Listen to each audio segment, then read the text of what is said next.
آج انشاءاللہ ذکر مولا علی کرم اللہ تعالی وجہ الکریم کریں گے، لیکن ساتھ ساتھ سیرت مولا علی تو سنتے ہیں لیکن اپنے لیے بھی اس میں سے مدنی پھول چنتے رہیں گے تاکہ مزید ان کے نقش قدم پر چل کر فیضان علی حاصل کرتے رہیں رضی اللہ تعالی عنہ۔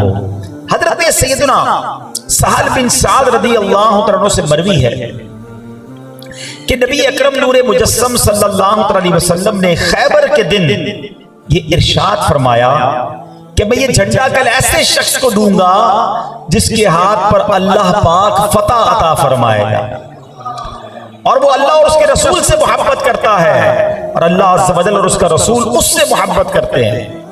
راوی کہتے ہیں صحابہ کرام نے وہ رات بڑی بے چینی میں گزاری کہ صبح جھنڈا کس کو ملنا ہے، وہ کیسا خوش نصیب ہوگا جس سے اللہ محبت کرے، اللہ کا رسول محبت کرے، سبحان اللہ، اور وہ اللہ اور اس کے رسول سے محبت فرمائیں۔ نبی پاک جب صبح ہوتی ہے تو ارشاد فرماتے ہیں علی ابن ابی طالب کہاں ہیں کرم اللہ تعالی وجہ الکریم۔ صحابہ نے عرض کی حضور ان کی آنکھوں میں تکلیف ہو گئی ہے، آشوب چشم ہو گیا تھا، فرمایا انہیں میرے پاس لاؤ۔ حضرت علی نبی پاک علیہ السلام کی بارگاہ میں حاضر ہوئے تو پیارے آقا نے ان کی آنکھوں پر کوئی کریم کوئی ڈراپس نہیں ڈالے بلکہ نبی پاک نے اپنا لعاب دہن مولا علی کی آنکھوں میں لگا دیا۔ اللہ اکبر، وہ لعاب دہن سبحان اللہ، اور کہاں لگ رہا ہے؟ مولا علی کی آنکھوں میں۔ خود مولا علی فرماتے ہیں کہ آنکھیں فوراً ٹھیک ہوئیں اور ایسی ٹھیک ہوئیں کہ اس کے بعد زندگی میں کبھی آنکھیں نہ دکھیں، کبھی آنکھوں کو کوئی پرابلم نہ ہوئی۔ اللہ اکبر، مولا علی کے ہاتھ میں جھنڈا عطا کیا۔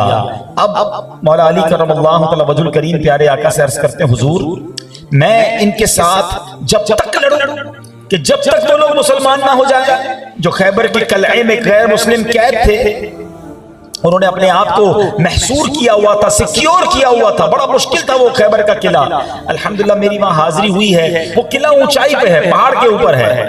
اب نیچے سے اوپر حملہ کرنا بڑا مشکل ہوتا ہے کہ جیسی فوج جاتی تھی اوپر سے تیر برستے تھے اور وہ حملہ کرتے تھے، اور کئی دنوں کے یہ محاصرہ ہو چکا تھا مگر مسلمانوں کو فتح نہیں مل رہی تھی۔ اب نبی پاک نے فتح کا جھنڈا مولا علی کے ہاتھ میں عطا فرما دیا اور نبی پاک سے عرض کرتے ہیں حضور میں جب تک لڑوں جب تک وہ ایمان نہ لائیں، مسلمان نہ ہوں۔ سنیے پیارے آقا علیہ السلام نے فرمایا اے علی نرمی سے کام لو، ان کے پاس پہنچ کر پہلے اسلام کی طرف بلاؤ، پھر انہیں بتاؤ کہ اسلام قبول کرنے کے بعد ان پر اللہ پاک کے کیا حقوق ہیں۔ اللہ پاک کی قسم اگر تمہاری وجہ سے اللہ کریم ایک آدمی کو ہدایت عطا فرمائے تو یہ تمہارے لیے سرخ اونٹوں سے بہتر ہے۔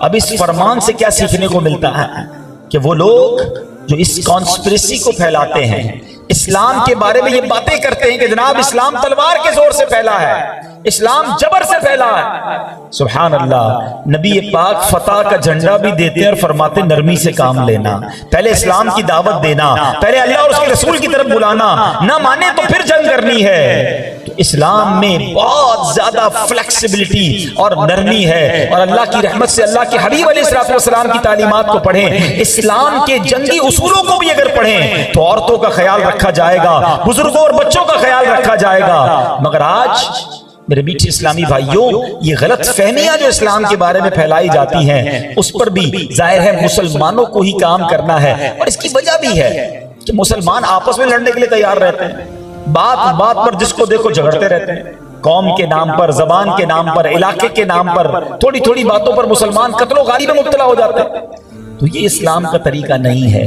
اسلام محبت، امن اور پیار کا درس دیتا ہے۔ یقیناً جہاد کی کچھ شرائط ہیں، اور جب وہ شرائط پوری ہو جائیں پھر تو یقیناً جب وہ فرض ہو جائے تو سب کو نکلنا ہوتا ہے۔ تو مولا علی شیر خدا کرم اللہ تعالی وجہ الکریم اب فاتح خیبر ٹھہرے۔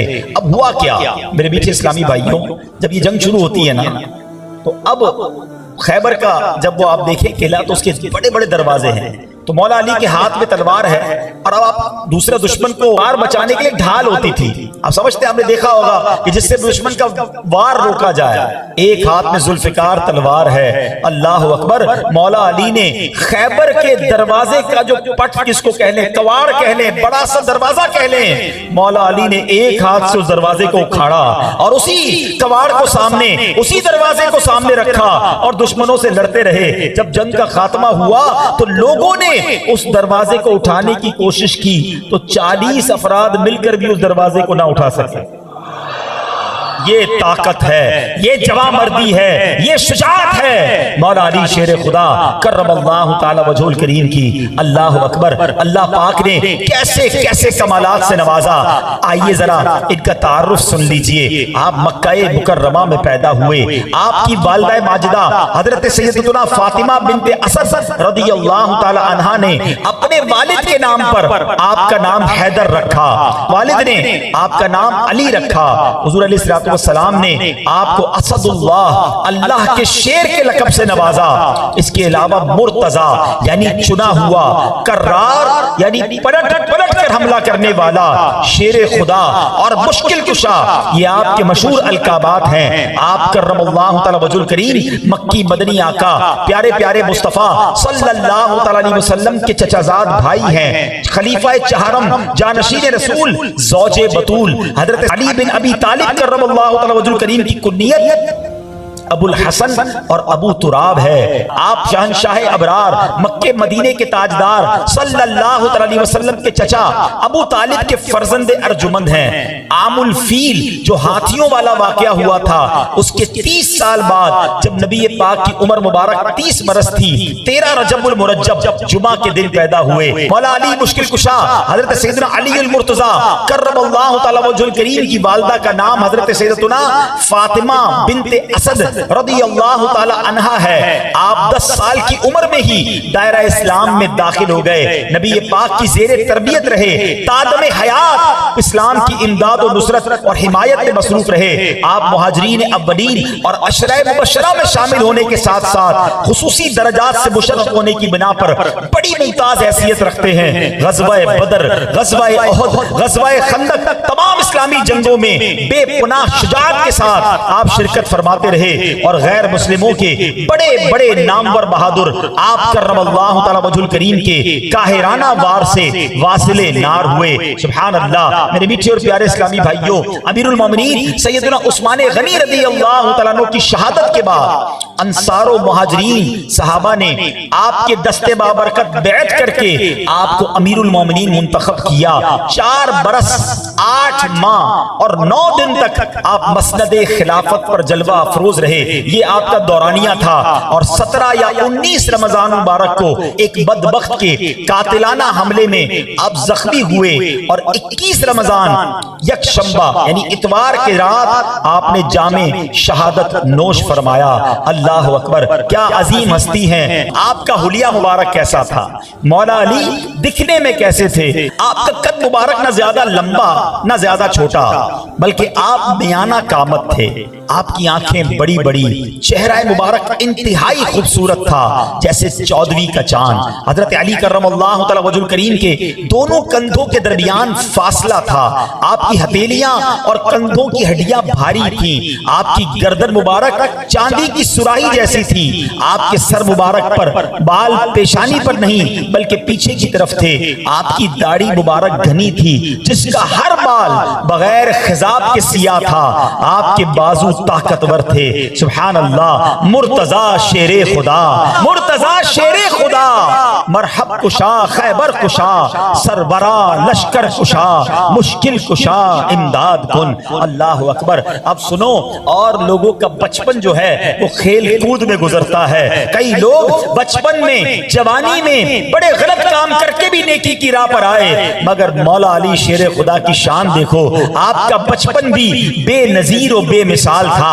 آپ بچپن سے ہی نبی پاک کی صحبت میں رہ کر تربیت حاصل فرماتے رہے۔ رحمت دو عالم صلی اللہ تعالی علیہ وسلم نے آپ کی کفالت فرمائی۔ آپ بچپن ہی میں اسلام لے آئے اور چھوٹی سی عمر میں ہی نیکی کی دعوت میں بڑھ چڑھ کر حصہ لیا۔ ذرا مبارک بچپن کا ایک گوشہ ملاحظہ ہو۔ ہمارے یہاں بچہ پیدا ہوتا ہے تو اس کو گٹی دی جاتی ہے، اور یہ اچھا طریقہ ہے، اس کو عربی میں تحنیک کہتے ہیں۔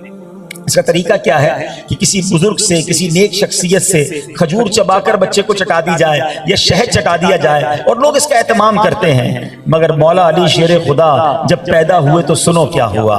جب آپ پیدا ہوئے تو پیارے آقا علیہ الصلوۃ والسلام نے آپ کا نام علی رکھا، اور پہلی غذا کے طور پر اپنا لعاب مولا علی کے منہ میں ڈالا۔